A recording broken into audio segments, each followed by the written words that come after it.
Marfrig, con sus plantas de San Jorge y Villa Mercedes, potenciando su liderazgo en el desarrollo de la cadena de ganados y carnes, presenta al licenciado Ignacio Iriarte.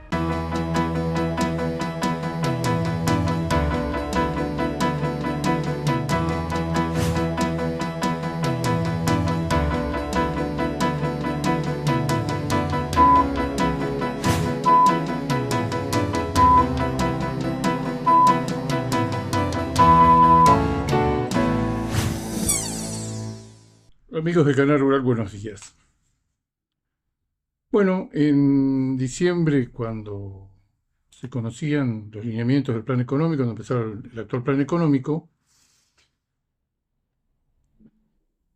tanto en nuestra revista Informe Ganadero, como en este micro, como en La Voz del Interior, resaltábamos que había tres amenazas. Parecía un momento de gran conmoción, pero mirábamos las medidas que se estaban implementando y para el mercado ganadero, que tenía muy buenos precios. La carne vino hasta hace muy poco, la hacienda vino hasta hace muy poco comprendiendo la inflación. Surfeaba esa ola extraordinaria de aumento de todas las cosas y eso lo dejó de hacer hace relativamente poco, hace 45, 50 días, 2 meses se lo está comiendo la inflación. Pero resistió muy bien la primera etapa del plan, que probablemente estábamos viviendo el impulso inicial del tipo de cambio y ahora ese impulso inicial se apagó completamente. Pero decíamos, había tres amenazas. La primera era que la devaluación, si bien era espectacular, iba a ser insuficiente para corregir todo el atraso de los meses previos del gobierno que se estaba yendo y que quería ganar las elecciones a cualquier costo, y la inflación que iba a venir inevitablemente con una devaluación masiva, con una liberación de precios de bienes y servicios. Se acababan los cupos, se acababan los precios máximos, los precios cuidados, las amenazas. Lo que veíamos que el tipo de cambio nominalmente pegaba un salto extraordinario, pero que en función de todo lo que tenía que corregir atrasado y en función de toda la inflación que iba a venir, la mayoría de los economistas decía, bueno, en marzo, abril van a tener que corregir porque con la inflación corregida que ya se empezó a ver en diciembre y en enero que iba a ser muy alta, la inflación posterior a la devaluación inicial y al inicio, la liberación de una cantidad de precios que no se podían seguir sosteniendo, congelados. Eso se dio.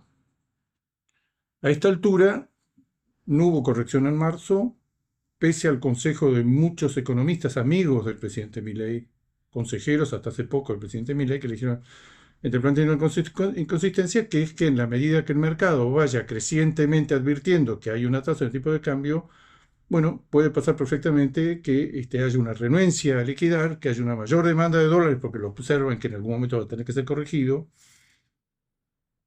y la brecha va a empezar a tender lentamente a reaparecer. Brecha que hoy tenemos en un nivel completamente manejable y bajo.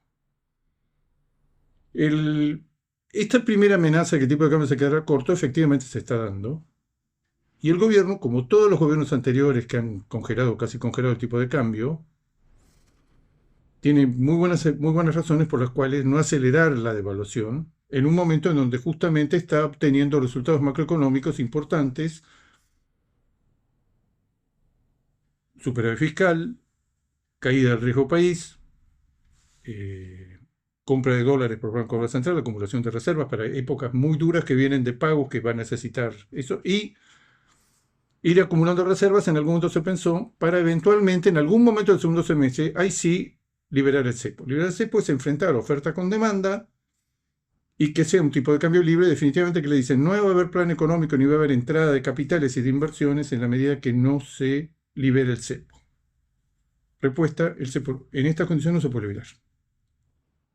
Porque la demanda acumulada de los particulares, por muchos motivos, por deudas comerciales, por pagos mismos del Estado que tiene que hacer de cupones y de deudas con organismos internacionales, por deudas comerciales de los particulares, por préstamos de los particulares y por acumulación de necesidad de importaciones, todo eso sumado, si en algún momento se libera, la demanda va a ser tanto más grande que la oferta, que más que probablemente se va a producir lo que se ha llamado en esta época residual del kirchnerismo un salto discreto. Un salto discreto es un 25-30% en el tipo de cambio.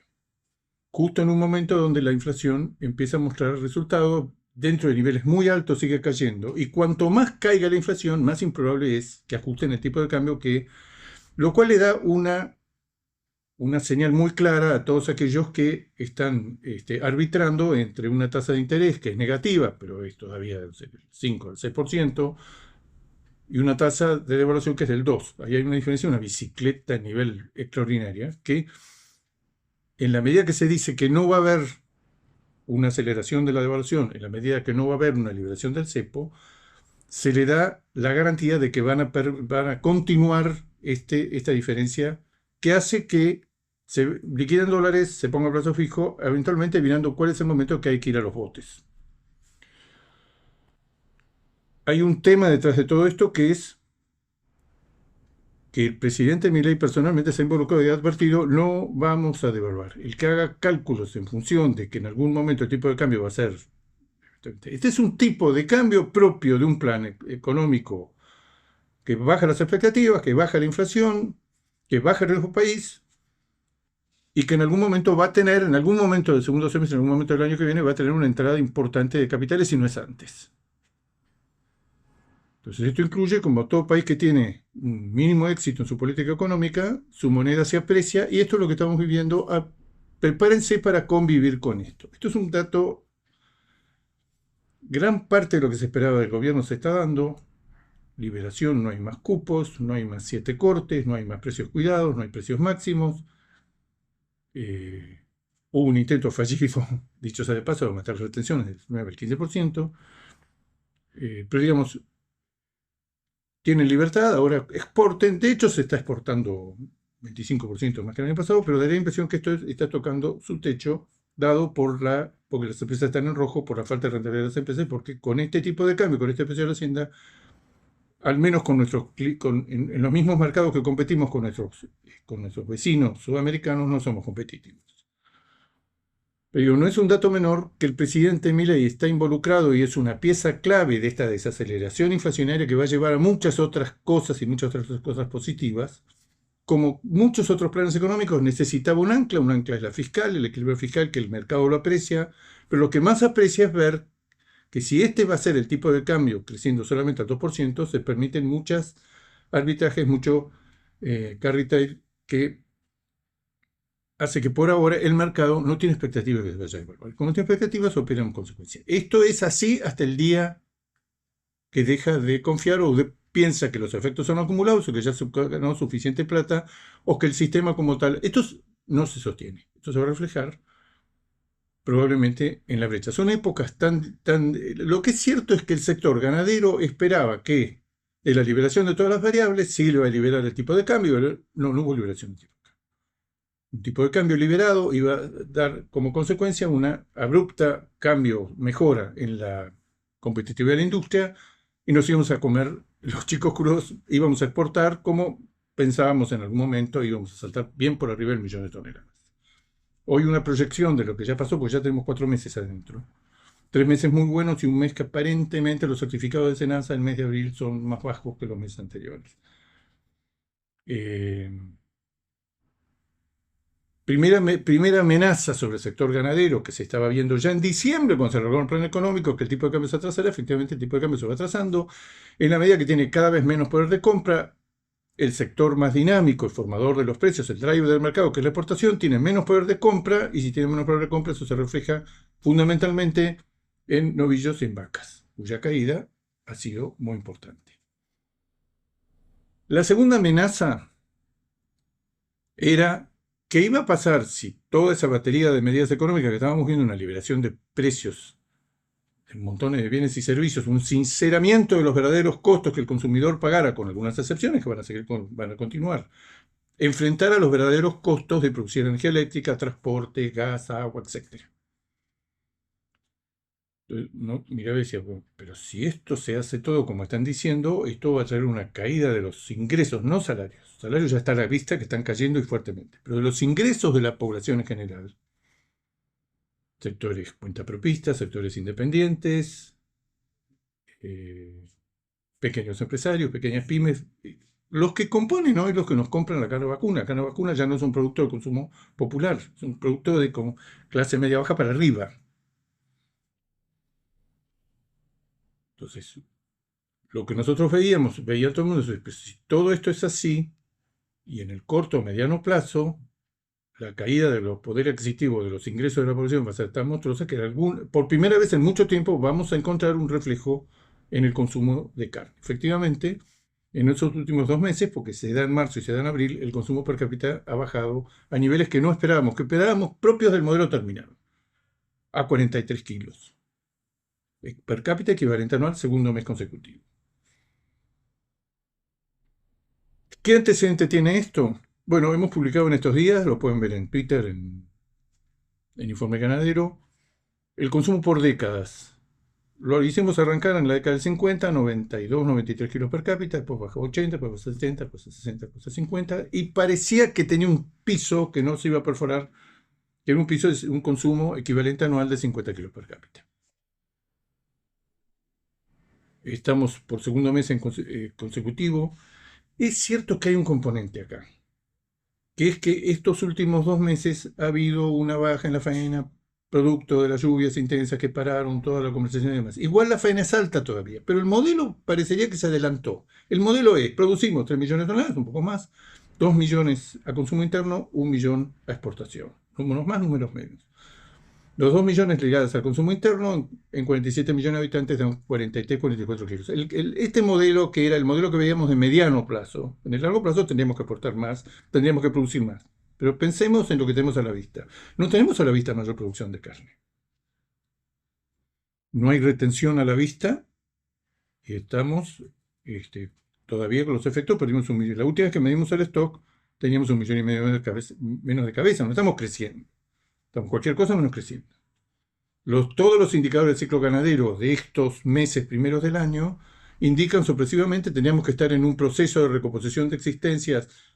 El porcentaje de hembras en la faena es 48,2 en el mes de abril, es cualquier cosa menos de retención. Los precios reales declinando, la rentabilidad declinando. El porcentaje especialmente de vaquillona, que es una categoría que cada vez más se lo ve como una llave, lo consumo, lo faeno o lo incorporo al rodeo. Es altísima, sigue siendo muy alta. Entonces, no estamos en retención y lo que tenemos por delante es esta oferta de carne, un poco más porque esta aparición que ahora está, que se va a empezar a expresar a mediados de año, va a dar un destete 2025 mejor que el del año anterior. Nada mejor porque recordemos que tenemos un porcentaje, tenemos 600.000 vacas menos que entraron al servicio 600.000 vacas menos que el ciclo anterior. Pero como el índice de preñez va a subir, seguramente va a subir con respecto al año de la seca, vamos a tener más terneros, pero lejos de los 15 millones y medio, o sin alcanzar los 15 millones y medio que en algún momento tuvimos. Quiero decir, miramos hacia adelante, tenía la impresión que un buen rato nos va a acompañar este esquema de producir algo más de 3 millones de toneladas, consumir 2 millones de toneladas, a exportar más o menos 1 millón, y con un consumo de 42-43 kilos. Ahora, lo que esperábamos, una caída vertical en el consumo, se está dando. Y la tercera amenaza, que es la que no se está dando hasta ahora, que es que como consecuencia de la devaluación, una cantidad de bienes y servicios que utilizamos en ganadería pegaran un salto y los costos de ganadería que han copiado durante los últimos 5 o 10 años exactamente el costo de nivel de vida del IPC, lo han copiado exactamente, en algún momento pareció que se iban a adelantar, que se iban a encarecer el modo de producir en ganadería en términos reales por la devaluación, por la influencia sobre praderas, sobre combustibles, sobre silajes, sobre verdeos, sobre el mismo maíz, sobre la confección de rollos, bueno, sobre los alambres, sobre tantas cosas que vimos que la ganadería estaba más dolarizada de lo que suponíamos. Hubo una explosión inicial del orden del 85% en noviembre, diciembre, en los costos de los insumos ganaderos, el índice de insumos ganaderos, bajó a 5% en enero, bajó 1,8% en marzo, bajó 1,1% en marzo, 1,8% en febrero, 1,1% en marzo, pero 7,5% en abril. Hay cosas que tocaron un piso y están rebotando. Uno ve la recuperación, hay varios ítems, por ejemplo personal, que están respondiendo a los aumentos de otros bienes sociales. Una segunda ola de aumentos. que esperemos que no sea así, lo que hace pensar a muchos economistas, empezando por el exministro Cavallo, de que la inflación se va a desacelerar muy rápidamente, pero va a tocar un piso relativamente alto. Vamos a una pausa, enseguida volvemos. La amenaza de que el tipo de cambio se iba a trazar en función de la inflación que iba a venir se está dando. La amenaza de que los salarios reales se iban a destruir si se hacían todos los ajustes y toda la liberación. No ajustes, no admite que se hable de ajustes. Es la liberación de precios que reflejen los verdaderos costos de producción de cada bien o cada servicio. Esas dos cosas se dieron de una manera peor que la que estábamos esperando y están condicionando, tanto por exportación como consumo, los precios reales que se pueden pagar por la hacienda. En función del poder adquisitivo de los dos sectores, los precios reales de la hacienda se alejan cada vez más de los máximos que tuvimos hace 2 años. Ahora hace 2 años. Siempre seguimos la faena. La faena en abril, 55.000 cabezas. Los meses anteriores, entre 53 y 54.000. Creció estacionalmente. 55.000 cabezas en abril. Abril del año pasado, 62.000 cabezas. Pero no podemos compararlo porque el año pasado estábamos en medio de la seca y había una liquidación de todas las categorías impresionante. La faena es todavía alta, mucho más baja que el año de la liquidación, pero es todavía alta. Estos números pensábamos que se iban a estabilizar no en 55, en 51, 52.000. ¿Por qué? Porque tomando como referencia el 2021 y el 2022, que fueron años normales, que el stock subió muy poquito en el margen, o sea que prácticamente se mantuvo. Y la faena correspondiente a este stock, si no crecemos ni liquidamos, es más o menos la que tuvimos en el 2021 y 2022, tomamos los datos de faena diaria y vemos que efectivamente estamos por arriba, que en función del stock que tenemos, si dejáramos de liquidar, la faena diaria, que en abril fue de 55.000 cabezas, tendría que bajar a 51.000, 52.000 cabezas. Tenemos el antecedente, cómo se comporta la oferta cuando el stock no está cayendo ni creciendo, en equilibrio, un año normal si hay algo normal en la red. Por categoría, no tengo más remedio que compararlo con el año pasado. Estamos matando en abril 12.800 vacas diarias, el año pasado a esta altura estábamos en 16.500.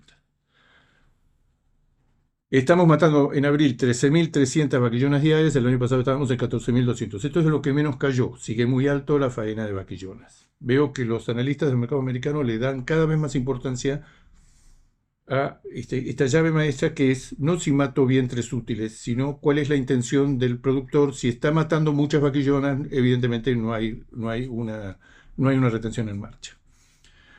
Novillos es lo más estable, pero igual cayó. El año pasado, por esta altura del año, estábamos en 15.000 novillos por día, hoy estamos en 13.900. Y novillito, el año pasado a esta altura estábamos en 13.100, ahora estamos en 12.300. Precios. Los precios se alejan en términos reales cada vez más de los valores que teníamos. No el año pasado, comparar con el año pasado fue un año muy malo el año pasado, siempre va a dar mejor que el año pasado. Comparar con, también es artificial compararlo con mediados del 2022, ahora hace 2 años, que fueron los precios más altos de la historia para todas las categorías en términos reales. ¿Cuánto cayó el precio actual del novillo, moneda constante? 15% inferior al de mayo del 2022. Lo mismo novillito. Pero las dos categorías que se caen, se derrumban, son el precio del ternero, actualizado por IPC de hace 2 años, tendría que ser 3.000 pesos por kilo y vale, vamos a decir, más o menos 2.200. Cayó 27%. El otro ingreso del criador que cayó fuertemente, cayó más fuertemente que cualquier otra cosa, es la vaca conserva. La vaca conserva, que hoy, por decir un valor, 850 pesos, hace 2 años, el valor de hace 2 años actualizados es 1.350, cayó el 35%. Cayó el 35%. Entonces, fuerte caída en términos reales, no parecería de dónde va a sacar el mercado. Da la impresión que en estos 2 meses ha habido una demora en la comercialización que se va a reflejar en los números de los próximos meses, más todas las haciendas que se están cerrando. O sea que no tenemos a la vista una caída de la oferta, pero en realidad ya hemos tenido una caída en la oferta y el mercado no reacciona. No reacciona a la exportación porque los números no le cierran. Esto que circula entre frigoríficos, la mitad están perdiendo plata, la mitad la están cambiando. Pero hay muchos negocios que hay que recortar. Ahora, el mercado tiene, de corto plazo, tiene 2 o 3 lucecitas prendidas. La primera es la vuelta de Israel de los rabinos, que suponemos que en la segunda quincena de mayo van a estar la mayor parte de las 20 y pico de plantas que están trabajando en Israel. Eso le da una gran rigidez. Ya hay cuadrillas de Israel trabajando. Pero todo esto se va a regularizar especialmente en la segunda quincena. Israel es, combinado con Hilton, es un componente muy importante en la rentabilidad e integración de las empresas. Vuelve Israel. Son 2.500, 3.000 toneladas mensuales. Ya se están barajando valores. Veo los valores que se están barajando, que no los voy a dar porque hay muchas diferentes mercaderías con respecto a Israel. Pero lo que estamos viendo es que se acentúa la mejora o la diferencia de precios entre lo que tiene Argentina por la faena kosher de los 10 cortes del cuarto delantero con respecto a Uruguay, que ya está negociando, a Brasil, que ya está negociando, y Paraguay, que ya está negociando. Esa es una buena noticia. La segunda es que muy lentamente se empieza a sentir, a partir de niveles muy bajos y después una caída brutal, la mejora en el poder adquisitivo de vastos sectores de la población que van a tener mejoras que no compensan la inflación, ni remotamente la inflación perdida. Está todo el sistema a la defensiva. Pero un continuo aumento de los ingresos de todos los asalariados registrados y de algunos sindicatos copiando la inflación y el resto por debajo de la inflación, pero ajustando. Estamos en un proceso de ajuste de sueldos, lo está viviendo la industria frigorífica, por ejemplo, pero están viviendo muchos sectores. Los sueldos y salarios tocaron un piso, evidentemente en febrero o marzo, y ahora muy lentamente, a partir de niveles muy bajos, van a ir recuperándose. Tampoco es mucha la expectativa que podemos tener, pero daría la impresión, por la información de estas últimas semanas, que lentamente puede ganar algunos kilos el consumo, lentamente puede perder algo la exportación, porque, vuelvo a repetir, básicamente China, los números no cierran. Y China es el 80% del volumen que exportamos. El tercer factor, recuperación de salarios, baja de inflación, que tiene un componente benéfico para toda la economía, aún dentro de niveles tan altos.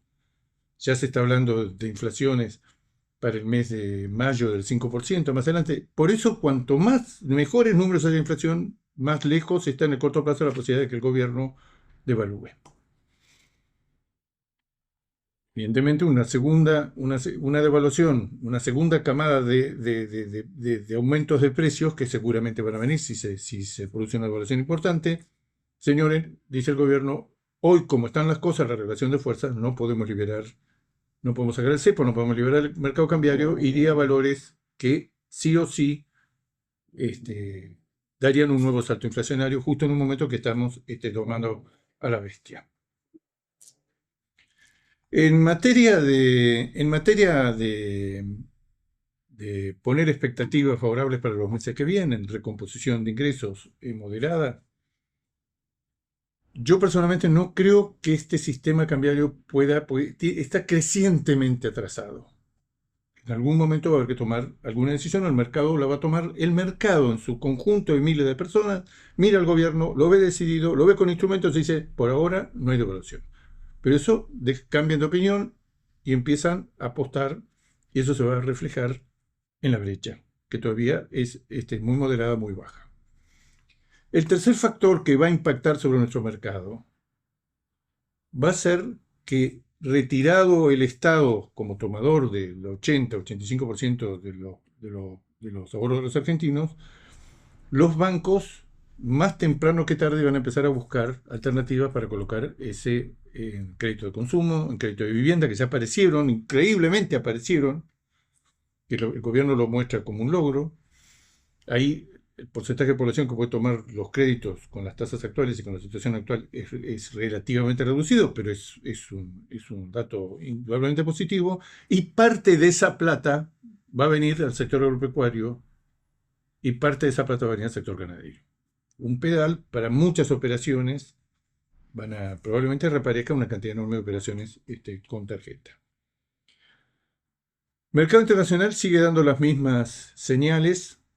Brasil, impresionante, es una señal positiva. Si Brasil es capaz, como parece que este dato se va a publicar probablemente hoy, estamos hablando de esto el miércoles, se va a dar a conocer el dato de exportaciones del mes de abril, que sería el más alto de la historia, y que sería, según dicen, 220.000 toneladas en un solo mes.